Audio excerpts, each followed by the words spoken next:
You show me a real straight line in nature. If everything in the universe, everything is expressed in motion, all motion expressed in waves, all waves were curved. Every action has an equal and opposite reaction. So the greater the action, the greater the reaction. The greater the reaction, the greater the resistance. The greater the resistance, the greater the curvature. Terrance Howard, widely recognized for his roles in film and television, has also expressed profound thoughts on the nature of the universe. Howard's interest in science and the cosmos goes beyond the typical scope of an actor, delving into areas of physics, mathematics, and the fundamental nature of reality. Because the universe is based off of equanimity, which Einstein left out in his theory of relativity, the balancing side of the gravity was caused by electric force. Electricity is always seeking a higher pressure condition. It spins northeast, is trying to get to the center of an area, the center of a cone. But the next electric wave is coming, so it gets pushed out, and as it's pushed out, it gets to the vortices. And that's on those pieces, those vortices. Now, instead of it spinning northeasterly. One of Howard's central ideas involves the notion that the universe is governed by a more complex and interconnected system than what is currently understood by mainstream science. He proposes that instead of relying solely on established mathematical principles, we should consider new ways of thinking about numbers. Centripetally, it's forced to spin centrifugally, and it spins southwesternly. And it expands itself out, it decays, it keeps decaying until you get 4 magnetic waves that hit each other at 120-degree angles. At that point, they reconvert back into the electric field, and then they make their way back to their source again, whether it's the star, whatever star it came into. What happens when we get older? We expand at our equator, right? We get shorter at the top. Why? Because the electric force is pushing in and condensing, and the magnetism expands out at the equator. The electron field, the electrons, that's just discharged electricity, devitalized electricity, coming from the sun, coming from the earth. It's the waste product from it. But it hits our magnetic field, and then it gets pulled right back in and gets compressed again, and now it becomes electricity for the earth, and then it pushes itself right back out again at the equator. The equator is 5 miles wider than the poles. Electricity, Einstein left that out of his equation because he coupled electricity and magnetism together and didn't realize that electricity was the equal and opposite of magnetism. Howard has spoken extensively about his own theories on the universe, often challenging conventional scientific understanding.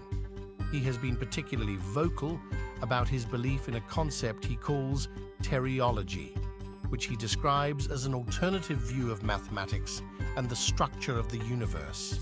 Electricity being the contractive field, you breathe in, that's a contractive thing. You breathe out, that's a magnetic thing, a radiative thing. But they use the term magnet as an attractor. But to magnify something means to what? Make it larger, increase the space. That's the work of radiation. That's what Walter Russell was talking about all those years. That's the work of radiation. It's the electricity between the things that pull them together. The Coulomb force that supposedly opposites attract and push each other away. If that was true, then hot air and cold air would seek each other out. They're the same substance, but just but in a different state. They move in opposite directions from each other. Hot water and cold water move in opposite directions from each other. The reason 2 magnets seem like the North Pole is attracted to the South Pole, because if you had 2 rivers or 2 hoses with water coming out of them, and you pointed them at each other, what are they going to do? They're going to be pushing against each other. But they align to where the male enters the female and is able to come out. So they've been fooled by their senses. They've been fooled by their eyes and have missed the whole picture of it. Terrance Howard is an American actor, singer, and producer known for his work in film and television. He gained widespread recognition for his roles in various popular films. One of his most acclaimed performances was in the movie Hustle and Flow, for which he received an Oscar nomination for Best Actor. Now, you know this is one of the oldest symbols in human history, right? This symbol was found in the Temple of Osiris in Egypt, and it had been molecularly burned into the wall. And it's 6,000 years old. This same symbol has been found in the forbidden temples in China, sitting under the fufu dogs. And the foot on it, the flower of life, saying whoever controlled that flower of life controlled the universe. In terms of science, Howard has shown an interest in subjects like physics and cosmology. He has discussed his personal theories about the universe and time shaping his worldview. Regarding mathematics, Howard has expressed fascination with the subject, acknowledging its importance in understanding the universe.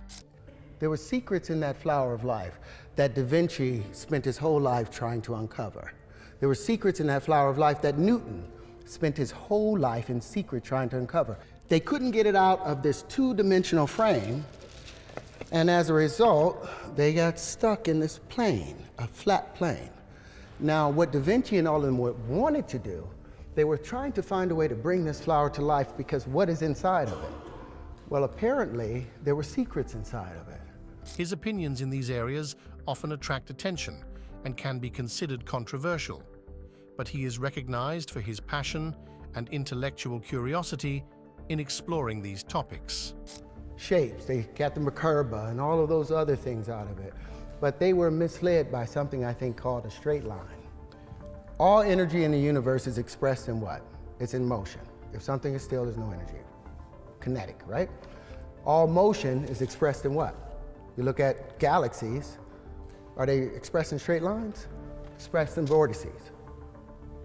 All vortices are expressed in what? Waves. All waves are curved. Show me a straight line in nature. You show me where the platonic solids come from. Where do they have their foundations in our universe? Are there any straight lines? If you look at anything, there are no straight lines. That's been the mistake. We've been looking at these straight lines, this Euclidean way of thinking, and missing the curvature of nature. So here we are, back with the curvature of nature. So compare some of these points. Take a point here and say, well, what's the space in between all of these things? Now, they've said that all the in-between spaces, if this is the Earth and this is the moon right here, all this in-between space is filled with what? A void. There's nothing in the void. Well, I found that there is something in the void. The elementary fundamental particles that they've been searching for at the CERN Collider, the Hadron Collider in CERN. Terrance Howard has shown a deep interest in esoteric subjects, including the flower of life. This ancient geometric pattern, consisting of multiple evenly spaced, overlapping circles, has intrigued many with its supposed mystical properties and significance across various cultures. To him, each circle within the flower of life symbolizes a different aspect of creation, and the overlapping circles demonstrate how everything is interconnected. All of these things, it's time for that to be changed now.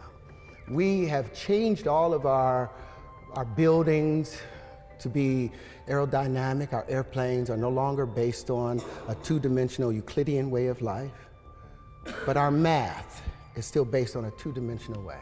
Happiness. Then we talk about, like, what's the motivation? Like, yeah, there's a motivation somewhere in the back of my mind of my family. And if it's like where Moses smithed the rock and God didn't allow him to get to the promised land, because the promised land is family. That is the promise. That is earth. I mean, that is heaven on earth is family. Family is heaven. That's the promised land. And for your family to be together. So say I smite the rock and God doesn't let me have my family back. My mission in life is still to promote families. And trying to figure out what the universe really, how it really worked. And we've come to find that the universe, they are abandoning the standard model, the ideas of black holes and dark matter, for an electric model of the universe that is in response to the Birkeland currents and all these things. It's a better version, a better vision of how we should see the universe. That's how I see it, and I think it should be explored. Like one of the things I've been saying, the Euclidean mindset has kept us so locked away. Like there's tons of paperwork of Da Vinci working on the flower of life and trying to unravel it. But every single existence, every single example, you see him making straight lines and trying to make these straight lines bend in, and therefore he was never able to open it up. Because all the universe is curved, all space is curved. And as a result, what I was doing in trying to find these straight lines, I abandoned the idea of the straight line. The shortest distance between 2 points is curved space, because you cannot force your way straight through space. Even electricity, as it moves from a southern plane to a northern plane, it always goes northeast in its direction. And magnetism, as it expands out, it goes southwesterly. And that's the spin. That's how you always know whether it's magnetism or electricity. It's the spin. Is it northeast or is it southwest? That was his way of saying, and this is, the scientific community, this is why they're stuck. Because there's a huge difference, Andre, between revealing new discoveries and new information and forcing those new discoveries to fit into a pre-existing model. There's a huge difference between doing that and revealing new information and allowing the information to lead to the story that it tells. There's a reluctance in the scientific community traditionally to do the latter. Where the information, and I'm going to go into this a little bit more deeply, where that information is leading takes the scientific community to a place that they are traditionally not equipped to deal with, and so they prefer to avoid it. They're not bad people. I have friends in academia, and I've asked them the question. They say, why can't you teach this? Our planet is moving away from our sun at 6 inches a year.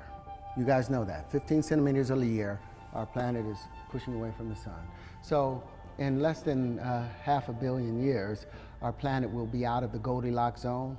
We'll be somewhere near where Mars is, somewhere halfway between there. So life will not be able to be sustained on this planet anymore. So if we're going to be able to sustain ourselves as a species, we have to become interstellar. Not just interplanetary, you have to become interstellar. But with approximations, you cannot become interstellar. You cannot become interstellar with a point that will take you all the way over here with a straight line when the actual event is taking place over here. When you're going 600 quadrillion miles, you can't make a mistake. You need precision. And that's what the math is about.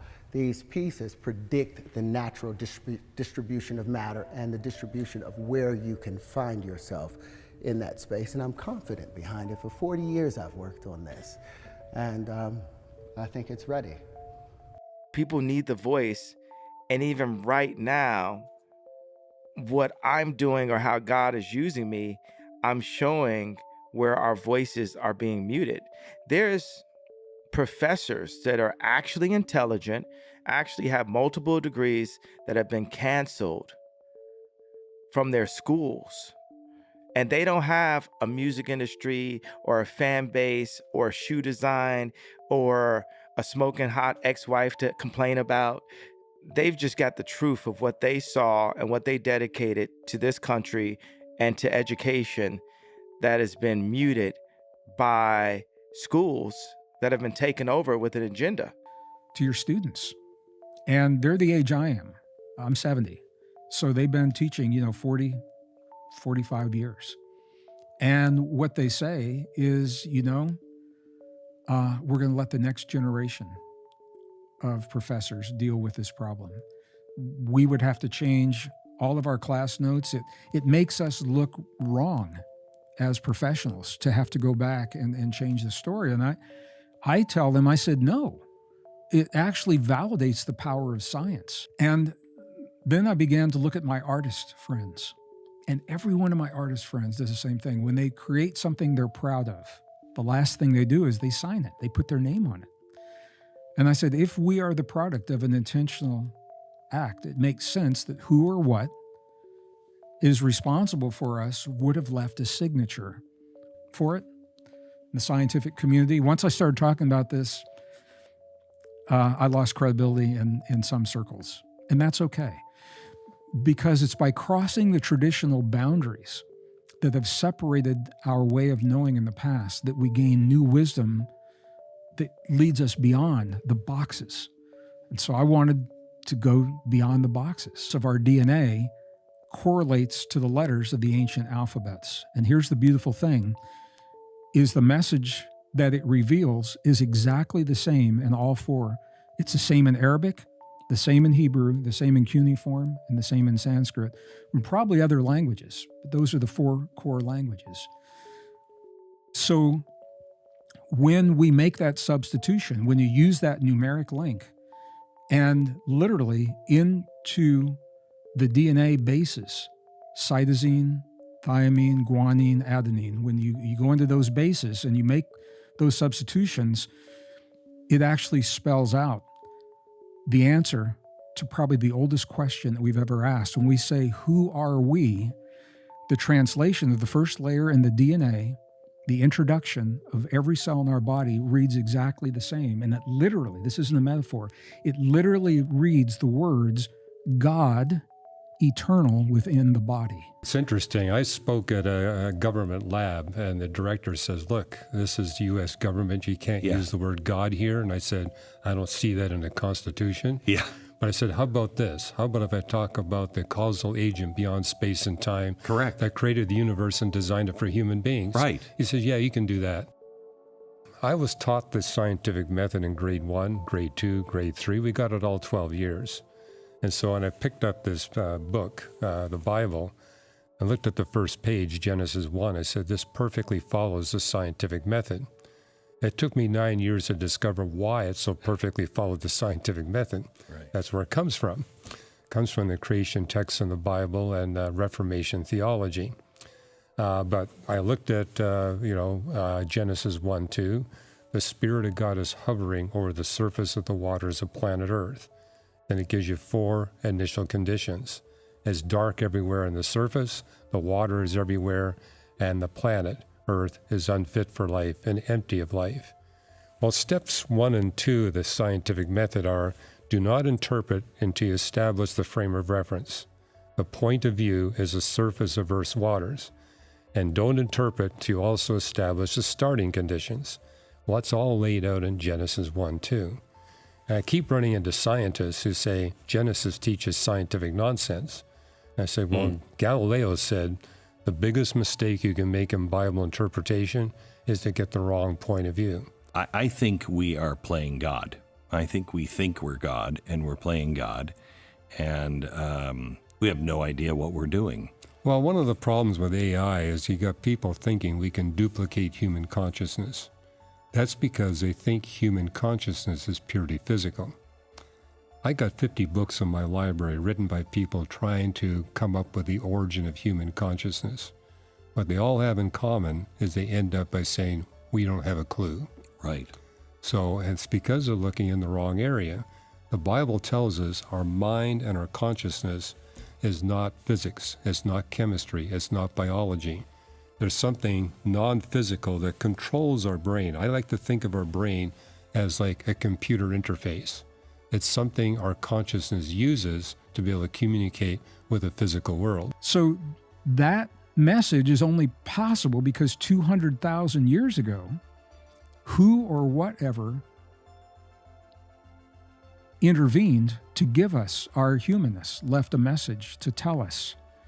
And it's only now, when we arguably are on the brink of global war, this is the year 2024 in the spring, when the technology is being developed so quickly and we're being encouraged to give away our humans and literally replace our bodies with artificial substances and chips and and AI and gene therapies, only now that that same technology comes full circle and says, this is who you are.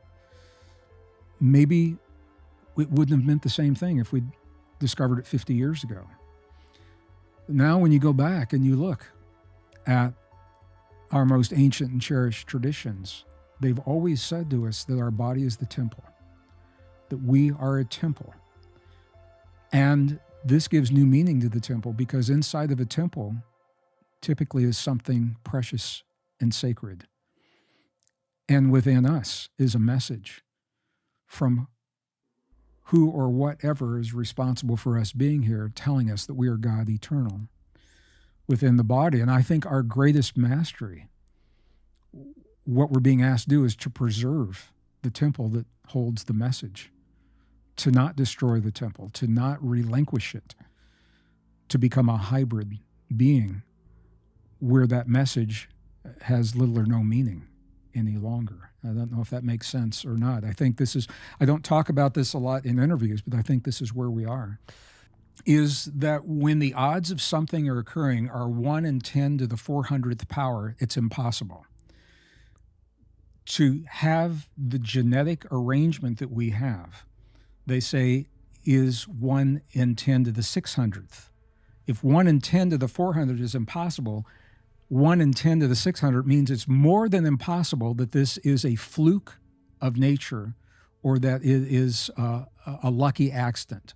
There's an intentionality. 0.00042% is the odds of this happening purely by chance. So we can say that there is some, as a scientist, I have to say this, and I realize I'm crossing a lot of traditional boundaries to do this. I have to say there's been an intervention. Now, where this gets really interesting is, as an amateur archaeologist, every culture that I've ever studied, now I have not studied every ancient culture, every single one, not one of our indigenous ancestors says that we are the product of long, slow, gradual mutations over a long period of time.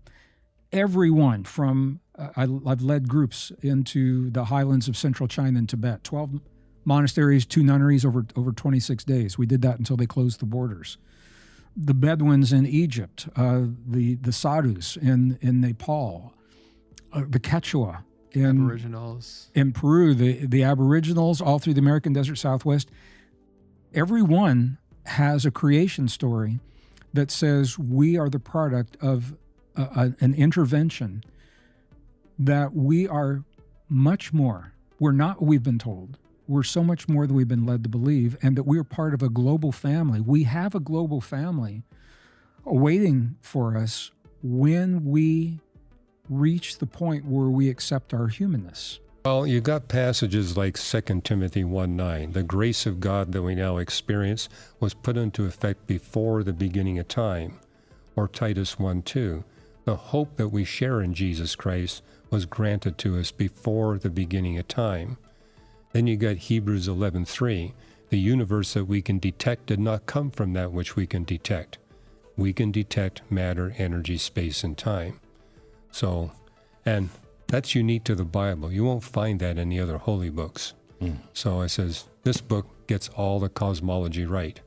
I mean, what astounded me in going through the creation text not only talks about a space-time beginning, it talks about how the universe expands from that space-time beginning, the stretching out of the heavens, how it happens under laws of physics that never change.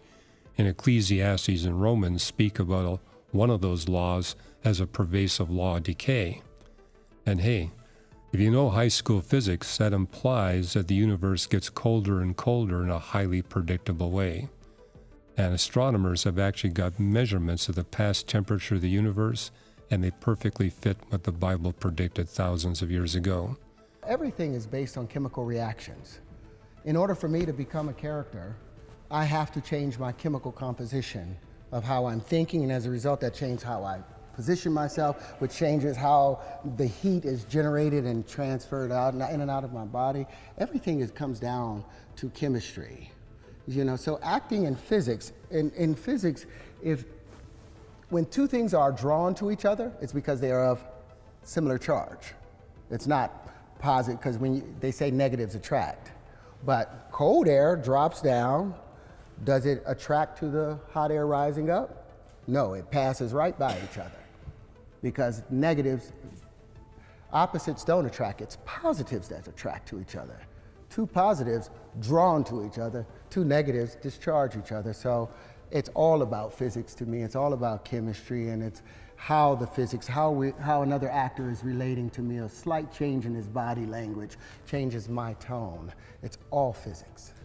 You got to remember, we've been here since the very beginning. You know, there is no good or bad. It's just your perspective that you're sitting from. Is it beneficial for everyone around, or is it not? There's something that has to build up, and there's something that needs to tear it down. You know, what we call the tearing of it down, we call it evil or bad, but that's the process of magnetism or radiation. Radiation tears apart that which was concentrically brought together through electric potential and electric force. Electricity is always seeking a higher pressure condition, trying to get to the center of the apex, whereas magnetism is spinning southwestward, trying to get out. But the magnetism is necessary, because unless it broke apart that which was collected together, you would never have any new material to rebuild again. And that's the breathing in and the breathing out of universal purpose. Now, so at the end of the day, since the Creator made all things, and everything came from the Creator, there is nothing that is bad except how you are perceiving it, and whether it's beneficial to everyone around you, because something needs to tear things apart. And if you want to be on the building side of it, then you have a sustainable relationship with the universe, because the universe loves to rebuild, but it also needs to tear apart at the same time. Believe in evolution. Everything in our world decays. Yes. It becomes more chaotic. Right. Nothing in our world starts as chaos and ends up like this. There's no example, is there? Well, my colleague Fazal Rana, who's our staff biochemist, and I, we regularly attend Origin of Life research conferences. And it's interesting, each successive meeting is more depressing than the previous meeting, because they keep running into these intractable roadblocks. However, I think what motivates them, they do these experiments in the lab and say, hey, we're able to put some amino acids together and get a short sequence of amino acids. Maybe we're on the way to making a real protein, or they're able to come up with some way to make RNA.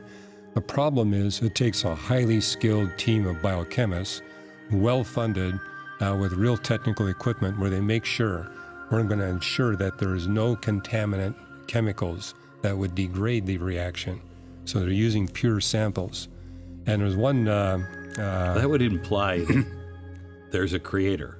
It implies you need something smarter, yes, more intelligent, more knowledgeable, and better funded than those biochemists to do it in the first place. But they think they're making progress, and I say, yes, what you're doing in the lab is remarkable. But notice, it's only the baby steps. You can't solve the fundamental problems, like how do you get all the amino acids left-handed? How do you get all the ribose sugars right-handed? That's an easy thing, that there is no naturalistic process that does that. And if you go to these conferences, they admit that their naturalistic explanations don't work. None of them work. Well, that would imply that there's someone, again, more intelligent than us that did it in the first place. Yeah. As I state these things, I know I have protection. If I have God's protection, that's why I'm here to this date, right? So what I'm saying, and what I tried to tell you guys earlier, this is not your first time, it's not your first rodeo, and it won't be your last rodeo. Don't panic in this life. You can actually, there's no sense of death. Everything goes to sleep and it wakes back up again. Refolds and unfolds, refolds and unfolds. And if you're wise, if you're careful, because you can remember conscious moments in your life, can't you? You can remember moments when you're like, wait a minute, I'm in a bigger space than just this little body right here. You become fully aware of everything around you. And if you quiet yourself, you can think about those things. Well, apparently I did that at the last passage, because when I came into this life, I woke up, remember, don't forget, don't forget, don't forget, don't forget, don't forget. And the first thing I did was worked out the flower of life. When I was 6 years old, I started making these pieces. What Da Vinci tried to do at 80, I did at 6 years old because I had been working on it perhaps from a past life. Now, I'm not trying to say I'm crazy or there's reincarnation or anything, but we know that energy does not die. Energy just reboots itself and reboots itself. So we are eternal, so stop panicking, thinking your life is over. You've done this trillions of times. You'll get good at it and we'll be perfect one time if we get conscious, but we have to get. I believe that my calling is to be the leader of the free world. I completely stopped rapping because I didn't know how to rap. Everything that I'm doing is for the sake of the human race. We are in war. In a world in constant search for leaders who inspire and transform, the voice of a controversial figure emerges with a vision that defies the boundaries of the conventional. Kanye West, now known as Ye, shares his belief that his calling transcends traditional expectations, positioning himself not just as an artist, but as a potential leader of global freedom. This documentary delves into the depths of his visionary mind, exploring the ideas and aspirations of a man who sees beyond the horizon of our time. There couldn't be a better time to put a visionary in the captain's chair. And that's not to say we haven't had visionaries before. I'm not coming here to down any of the other, I'm not here to down Trump, down Biden. I'm just here to express why God has called me to take this position. We're all different from each other. By declaring his willingness to take on the role of governor if it is divine will, Ye not only sets forth his political ambitions, but also invites us to question, what does it mean to be a leader in the free world today? His journey suggests a quest for innovation and change, not just in music, but in the very fabric of our society. I see things. I'm a great leader because I listen and I'm empathetic and I feel the entire earth and I feel us as a species, as the human race. Like sometimes people think of utopia as almost like a negative word. That's like, we couldn't have that, but I do believe in world peace. Now, the world is innovated all around our political system, but we haven't innovated and simplified our political systems. Ye speaks of a ripe time for visionaries to take the helm, highlighting the need for leadership that listens, empathizes, and feels humanity as a whole. This utopian vision of the world, where peace and innovation walk hand in hand, resonates with the idea that it's possible to rethink and reshape existing structures for a better future. I'm not in war with the music industry. It's just, it's time for us to innovate. And we need to have contracts that make sense with exactly how we sell music. Music, like at this point, it loses me money.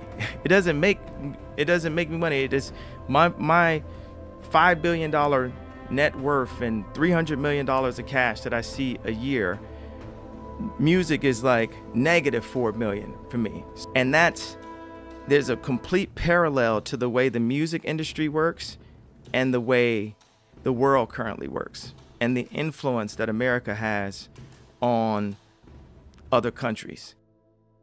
While Ye reflects on the music industry and his own financial journey, he draws a parallel to the dynamics of global power, questioning the distribution of wealth and the effectiveness of our political systems. His critique aims not just to expose flaws, but also to inspire a reflection on how we can innovate for a fairer world. So if money is the key to all people's happiness and will solve everything and everyone's doing things for money, let's just make more money. But it's not about making more money. It's about keeping poor people poor and rich people rich. and keeping people in their place. Like, where is the money going? Why aren't things being built? Like, how much is America in debt? And they were like, this many trillion. How much does the earth cost? But How much is the earth worth? The divine calling Yi feels to serve a greater purpose through his art and influence is a powerful reminder that true leadership comes with the responsibility to be the change we wish to see. I have my issues with Jesus. There's a lot of stuff I went through that I prayed and I didn't see Jesus show up. So I had to put my experience in this world, my experience with my children, my experience with other people, my experience with my account, my experience with my brand, and my experience with the level of music that I was dealing with in my own hands. Like a lot of times I just feel like in our society in America, you know, people, Christians, we depend on Jesus so much that we won't put the word in ourselves. And the main thing that really that I don't rock with is like, it's just always like, I'm gonna pray for you. And it's just like, you can actually physically do something yourself too, more than just pray. And we're so in this mentality that's all that needs to happen. Yeah, God knocked me off my horse. God like literally called me and said, okay, now I need you. I need you right now. I mean, not that God needs me. We need God, but he called me to serve him. And I was tired of serving the music industry. I am fighting a battle in the spiritual form. And anyone that believes in God and is looking at this interview would agree with that. And I just so happen to be a bright part of God's army. I'm fighting for us to live. The greatest gift is life itself. People need the voice. And even right now, what I'm doing or how God is using me, I'm showing where our voices are being muted. This is where, in my weakness, God becomes strong. I have to be the higher me when people are downing me. It's not like me fighting fire with fire and me attacking, or as you say, like, stooping to that level. It's like the devil will use you against you. You become your own worst enemy. So as I go through these different levels, there's times where I would use confidence when I knew what I was doing, and I would use arrogance when I didn't know what I was doing. But I'd rather use arrogance than to let someone diminish my idea of myself, because that is what keeps us going. Hope actually keeps us alive. Anybody you ask, most people, it's like, do you want tomorrow to come? And they say yes. They have hope for it. But I went from having confidence and arrogance to having faith. And faith is the opposite of fear. And that created this fearless approach that I have. And that's what has made me the fearless leader that I am. I'm like a human version of Instagram. When you look at Instagram, you're looking like 100 images a day. Well, I've got millions of images in my mind, and the majority of them haven't been realized yet. There's some images that are from my memory, but I got the future that's in my mind that has to be brought. So like, there's only 1 billion people on the internet. You never think about that. There's 7 to 8 billion people on Earth, but then there's only 1 billion people that are influenced and that are on the internet. We feel like the internet is everything. It's only like 15%, 18% of human beings. But in order to make, for our civilization, for us to survive, we have to make more human beings. We have family. We have to have food. We have to have shelter. That we don't have to have the internet. It's only 30% of our communication is verbal. That's why the mask just really throw me off, because I can't tell what someone is thinking and feeling, because a lot of times, half the time, people don't say what they're thinking and feeling, and I have to decode. But with the mask, I can only hear what they're saying. That's the problem with social media too, right? Yes, things in Yeah. black and white and things being taken out of context. Mhm. No one is looking to change the problem that led so many people to that same level of frustration. And I just so happen to be the one that's not going to back up on it until this changes.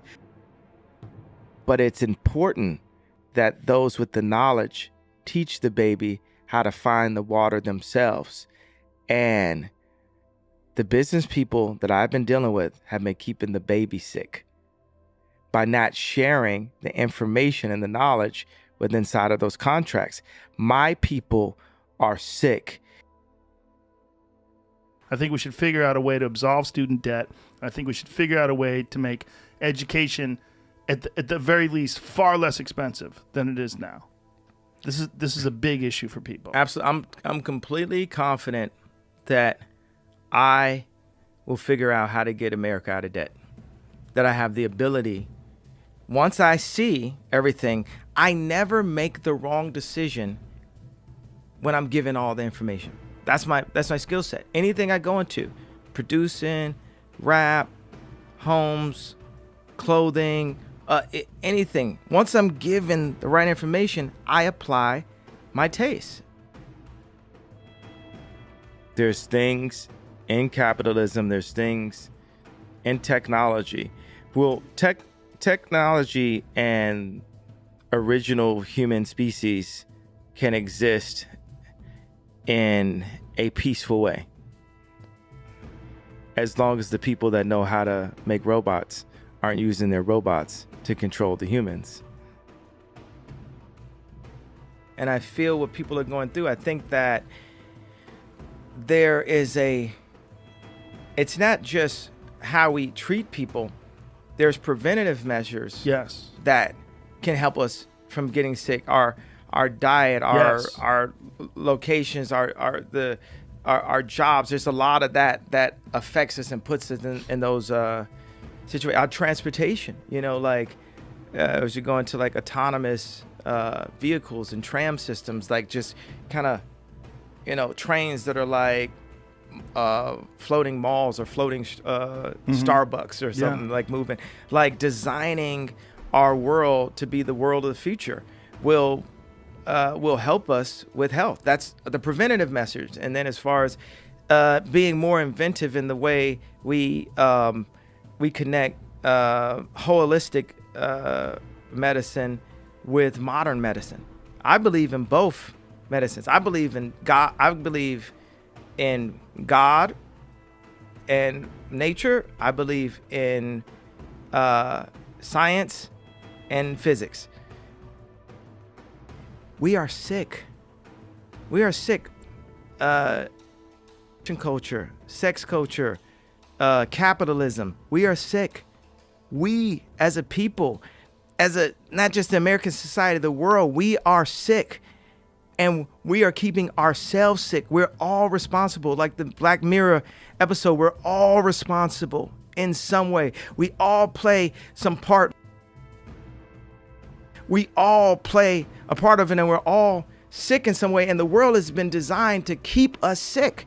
Like spatial engineering based off faith can save a world. Literally, like building will save the world. Spatial engineering, like not going to space, engineering our spaces, the amount of space that we need, the way that we interact with each other, how close we are to our loved ones, our families, how close we are to our jobs. We got to experience a lot of this. Some people, it wasn't good. Some people, it's better. They were connected with their children and their families in a whole different way. Like we're talking, this is my thing. We could talk about all of these important current issues. There's deeper reasons based on the slave mentality, based on fear, based on protectionism, not specifically white supremacy and racism, protectionism. People just want to protect what they have. We need healing internationally, not just selfishly for America. America's number one. Internationally, we need healing. And I would lead. I would I would lead with love, dignity, the responsibility to our country, the coverage of our families, of our soldiers,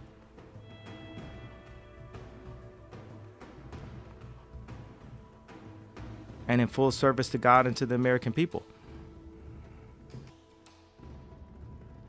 Because I'm God.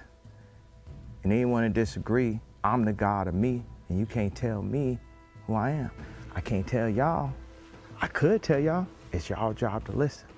I'm the God of me. I don't know if I'm in heaven already and shit. I got number one. For all you know, I might be on like a fourth dimension version of the lifestyle. I don't know. Like I said, I must have died in this accident. It must be heaven. I feel like, there's people, tech guys and shit like Shervin or Elon. Elon always says, whatever would be the funniest outcome is what should happen. He's just thinking like, what is the most insane version of something? And that's the version that should happen. My boy Shervin said, God or alien or universal, whatever happens, it feels like victory favors the brave. Like the people that lean into it, that give, because it's all like ears, it just threats at the end of the day. It's like, why should you fear? And everybody's like, well, I want you to smile in your photo. Right now, 50% of black deaths is abortion. We kill ourselves. That's psychological warfare. We don't buy no land. We doped out, we fried out. Everything that we promote is about the destruction of what we're doing. We are at war. That's the only thing that we really need to teach in school is engineering. We don't need to teach history. We don't need to teach anything that is subjective.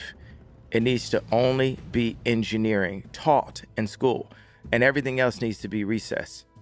Nothing that at all, any forced subjective information is just to weaken and indoctrinate our species. And that's what schools do now.